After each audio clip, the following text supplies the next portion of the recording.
What's up, guys? Eric Oakley and Chris Clemens are back with round 3, back 9 coverage of the Dynamic Disc Glass Blown Open presented by Latitude 64. This is so covered, and we're going to have Jomez, Smashbox, Gatekeeper Media covering MPO, FPO, and we have DD Media bringing you guys this coverage right now. Let's jump right in. All right. We got Nate Sexton at 7 under, Johnny McCray at 5 under, Brian Earhart at 4 under, and Calvin Heimburg at 8 under. It's a pretty close battle. Brian's played really well in the front 9. He's just missed a couple putts here and there. We got hole 10. It's a par 3, 391 feet. This requires kind of a straight shot, a little overstable at the end for most guys, but I think it's one that we're going to want to see some twos on. Vinny ripping on an old champ eagle. This is a great flight. Man, he throws that so well. Woo. Using that backboard, he's going to have a little downhill putt back at it. We go, Brian. I think he's throwing a Comet. I respect that. It's similar to a Fuse. I love it. It's a really beautiful flight of the disc. Oh. Yep. No way. Yep. The face Look at Brian. He doesn't perfect. Even know. That's a typical Brian reaction. We go the flight line here. Yes. God. They're 90% air. That was a great shot. Like it's one of those things that tree limb maybe doesn't even need to be there. Yeah. So like, there's nothing more beautiful than like a straight shot. And then Johnny's just gonna throw it good too. That was a shield again. Yep. I think. Who needs mid ranges? That looks good as well. Oh, man. Just need to stay up just a little longer. You think Brian's disc is still in the basket right now? Oh, he probably ran that down. No, I think it's in there. There he is. Man, yeah, I was going to say you better kiss that thing. That's super cool. It's a beautiful shot. Great putt. Johnny. He doesn't even like that's. You could tell he's a professional when he's still dissecting when he's made putts. That's not him being mad about anything. His body made that putt. His mind might have missed, or his mind made the putt. Either way. Yeah, he's done it so many times. It's just doing it correctly. Letting subconscious take over sometimes. Hole 11 is a pretty routine right-handed backhand shot for most of our players. I think it's a difficult lefty hole unless you have the big boy sidearm like Brian and yourself have. Other than that, like it's kind of taking the play out of the two out of contention if you don't have this style of shot. You just gotta really trust it, and I think I did this the first day. Just flared it out. You really have to commit and throw it hard.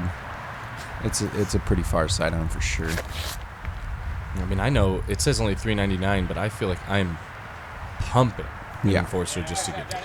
Yeah, just because you don't want to be short. Yeah. You just don't want to be, because that's when you bring the OB into play. So you want to go past that. I'm really just trying to aim at that big tree and swing it in. Calvin's right on it. And he hit it. In there is good. Yeah. And that didn't bring any OB into play. Exactly.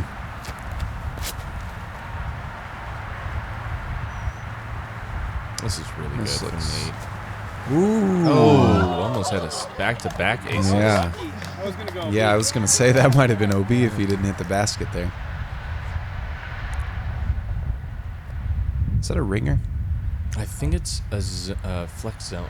Oh, is it? Yeah. It looked deeper than the zone. Calvin making the adjustment from the last hole, getting that putt up into the chains, calling the birdie. Nice. Nate's going to think that basket for slowing his disc down. Yeah. Aiming at that big tree, like, you kind of pick a spot on the green, the biggest part of the green, if there's danger, and that's what you aim for, and you make your 20-footer. We got hole 12, par 3 here, 314 feet. Most righties are going to kind of go a flex line to the right of that big bush you see there. There is kind of a righty spike hyzer. It is risky though, because there's trees that can block you and keep the OB. And then the lefties have the big spike hyzer, kind of like the last hole, just a reverse. I love the sidearm play here for me, so I'm taking that lefty line. But it is a very big sidearm. It says 314. This plays like every bit of a 400-foot sidearm. Yeah, I think so too. Because I looked at the tee sign and I'm like, man, this is like a felon shot, you know? But Yeah. I've been throwing enforcer. Absolutely. Clubbing up, making sure you get around it and give yourself the opportunity to score. And you can see these guys hitting this big bush tree here. That's This mostly base the mountain mistakes bush you're going to looks see. Good. Oh, I got caught on the backside. This is the first year we've played this hole, and I think that bush has probably caught 300 shots now or more. Comfortably. It's probably going to, I don't know if that thing's going to exist in a year or two. It might be so beat. Brian goes long here. Yeah. And into this headwind, it definitely was playing significantly harder. You had to really push the disc out a little bit more and trust that it was going to work back. Yes. Yeah, especially if you're throwing out over the OB. Complete opposite when we had a ripping tailwind, the day before on this hole. So it was, I mean, you can tell how different it is. Brian. Another one. Yeah. Yeah, I mean, he did get the ace, so like he's I- gotten I it gu- back some, but I you'd hope guess that he has fire a him little up bit a of little luck. bit. Yeah. Yeah. And he'd jam those putts and have that extra energy just to put it in I feel like what hole is this? 12. Brian could be like 13 down right now. comfortably. Like it's crazy. And he's not, again, he's still not playing bad. No, not at all. His score might be the lowest on our tracker, but he's hanging in there. Anything under par is good. So hole 13 is, used to play on this path, but now has moved to the left and is a pretty challenging shot. I think it doesn't favor the lefties very much because they have to throw a tighter tunnel. But the righties bring in a lot of danger with having to throw over this the OB area and try and get back over this cart path. Shots that you think are going to be good sometimes don't come back in. Johnny doesn't even play over the cart path and throws it perfect because he's like 1,000 years old and he's seen so many moons. He's wise. You can tell by his beard. Yes. That's a great shot And this is by Calvin. You really have to push that OB if you want to be close to the basket, or else you're going to be 40 left. absolutely, and that brings OB into play on the left side. Yeah. And you can tell the wind's blowing a little right to left headwind, so it makes this shot even harder to really like commit to pushing out right and having it come in left. Here we go, Brian with the big sidearm. See if he commits to this one. You heard it. He said it himself. Nope. There he is, but I don't think you're finding it. If you get that, if they don't flare hard to the left, if they get that up flare, they're generally going to stay in bounds and it should be all right. Well, I got a 90-footer to throw here, so kind of it feels like you've missed out. But this again, these par threes are challenging. There's a lot of OB, and it requires a really, really good executed shot. You know, if you have a 50-footer from the left on this hole, it's not the worst case. Because you could be taking it out 250 feet back. Totally. Because you're out of bounds and you got to get up and down for your bogey. So, this hole, it feels really good to get a 2. But, I mean, just like all these par 3s out here, there's danger. You guys should check out some of that dynamic disc gear at dynamicdisc.com. So, hole 14, par 4, downhill. This thing is a beautiful hole. I talked to some of the Jonas guys, and they say this is probably one of the most picturesque holes on the course. You have this white fence down here, these rocks, this big giant tree with these low-hanging branches that you gotta beat to access this green. And off the box, it's like kind of pick your destiny. Where do you want to throw? And Johnny Takes the tightest gap imaginable. holy cow. Again, he's wise. It's okay.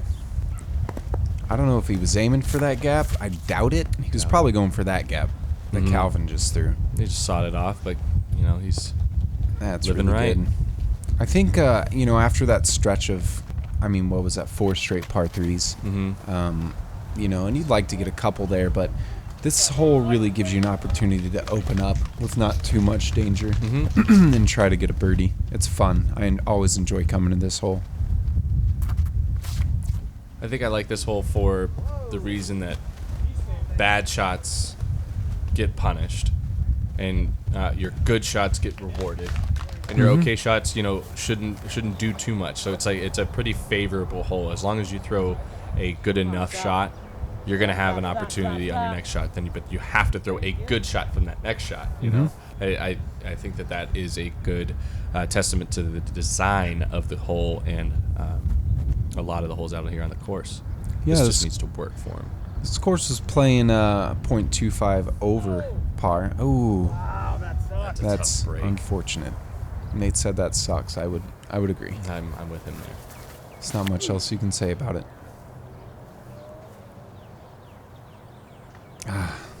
If he didn't grunt, I think he gets under that. If, He could have. The It's very grunt might have possible. added at least another 50 feet, but Ooh. That was a good skip. They're doing commentary for us today. We'll just all right. We're gonna mute Good. ourselves.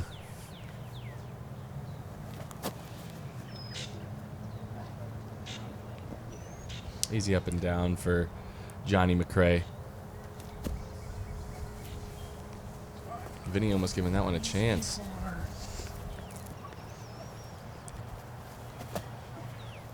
Do it.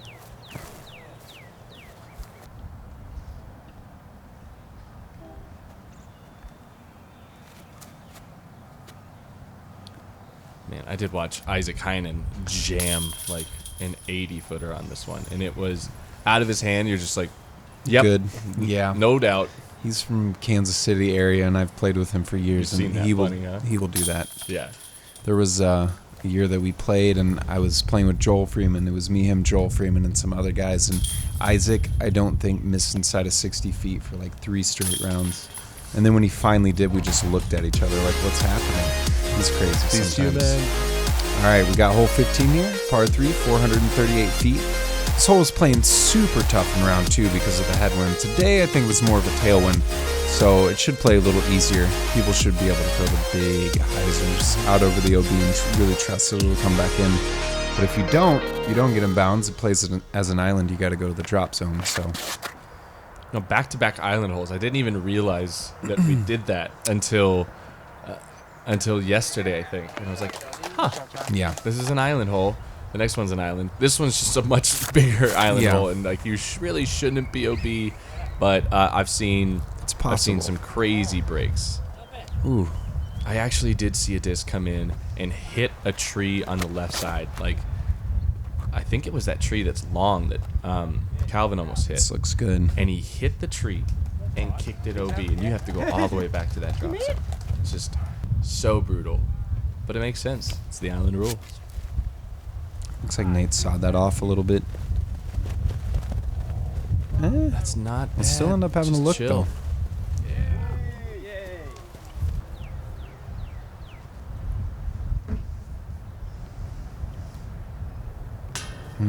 Calvin's left a couple of those short. And it was just windy enough to really affect your putting stroke. So if you got the nose angle wrong or didn't give enough spin, the wind would take over. And Enough to make you think. yeah, especially after the second round, I think we all were shaken up when it comes to putting because nobody Oh, Brian. Another one. Yeah, this you'd expect scores to be really, really good on a day like today after coming off playing and what we did in round 2. But we'll see what they end up being. Yeah. Yeah, that hole played exactly even to par, surprisingly. This next one's hole 16, the island hole. It's a par 3, 383 feet. It, depending on the wind, this hole can play 350 feet. It can play 420 feet. It just depends on how it feels. I think today it was playing with a headwind, so it's playing a little longer. Some people are going to lay up. Some people are going for it. Looks like Nate's going for it. I just have that feeling It of looks pretty good. going for it. If you stick it, it's a 2 or a 4, or a 2 or a 3. If you don't, you should get your 4. Mm-hmm. If you lay up, like, yeah, you can. It's a 3 or a 5. So I like the odds of 2 to 4 better. Oh. Get robbed, Johnny. Yeah, I feel like laying this hole up, you kind of can bring a 5 or a 6 into play if you're not careful. And you should be able to get up and down from the drop zone. Come on. This looks good. Unreal. That is such a good throw. Trusting a disc into this headwind to stay and not flip over too much. This needs to get a little flatter, I think. Just shy. I saw a couple lefties throw, and that's kind of where they ended up. You know, little, kind of by the bridge. That wind was not. I was thinking it was going to let the disc flip, but it didn't quite do it. I think you had to take more of Nate's line. You got to get the disc to flat and trust that it's going to finish because it needs to have that forward push into the wind, cutting through it before it dumps. Yeah, if it starts hyzering in a headwind, it's just never going to stick.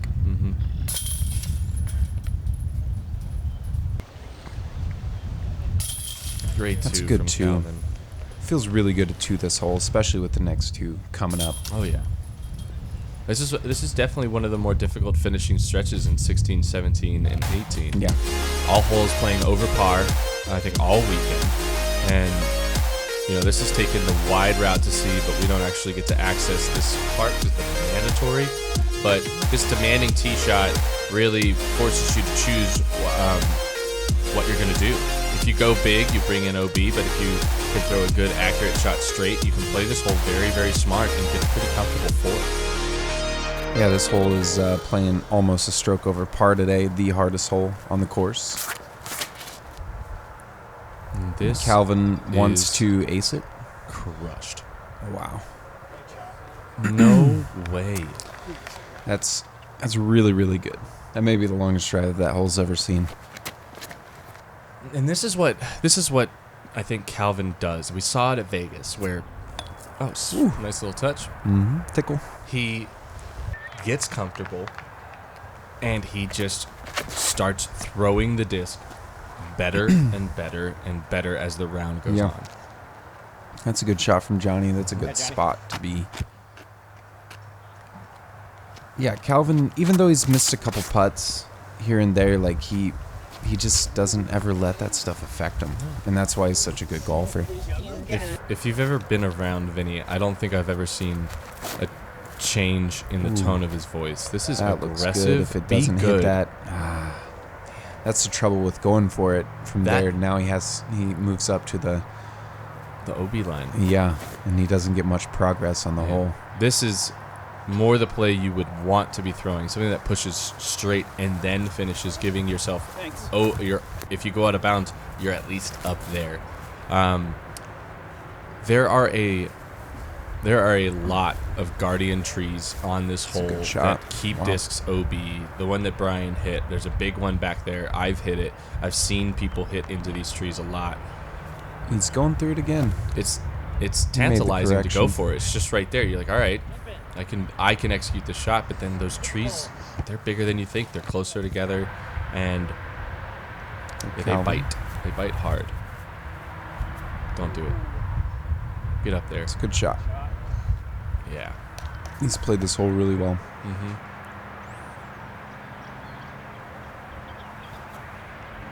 Always low. Vinny with a great 3. Now, there's not going to be many 3s on this hole every round, but there are going to There be you go, some. Brian. Whenever they do, you just have to applaud them because the player went out and executed their shots to the best of their ability.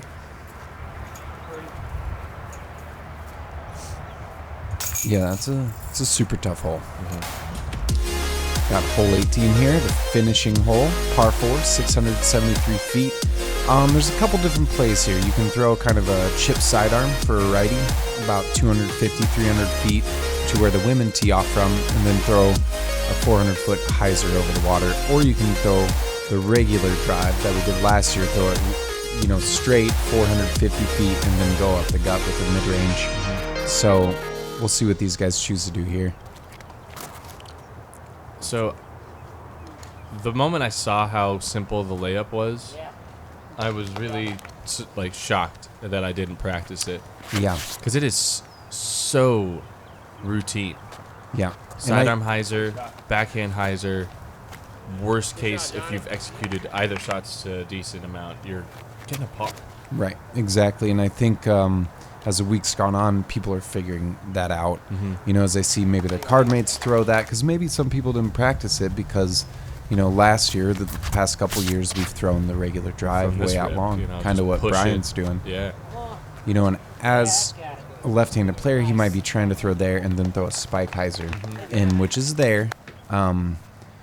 But, you know, throwing over that water, you know, right here, that that shot doesn't look too tough. But Vinny, I know I think he went OB on this one, round one. I could be wrong. But he made the correction, took his overstable Firebird, put it in play, and he knows he has a very solid round. He's made a move.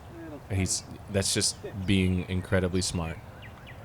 And Nathan, It's a good shot. doing work. Still going the forehand. Yeah, that's, you know, really for a lefty here, there's only a lefty spike hyzer or the forehand. And that's why I'd rather go over the water, because that's not an easy shot to execute. Not at all. For Johnny, he'll do it because he does everything well. And he even called it. I think that was a shield. He might needed a little more stability. Good play from Brian. Vinny laying up.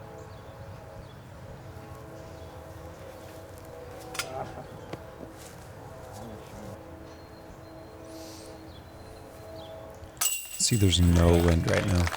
It's just glass. It did calm down towards the end to There you go, help Brian. appease our minds. But it's the calm before the storm. Yep. Knowing what we got going on for round 4. So be ready for that, guys. Some super wind.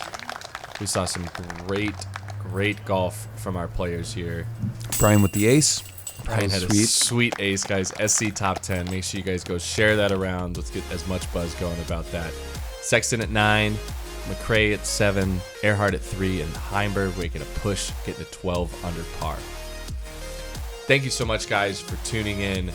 Eric Oakley again, Chris Clemens, the hair, the lefty. He's an awesome dude. I love being able to commentate with you, man. It's been really, really fun. Hopefully we get a chance to bring you some more action. We'll have round 4 tomorrow, most likely. So stay tuned, like, subscribe, ring that bell, and be dynamic.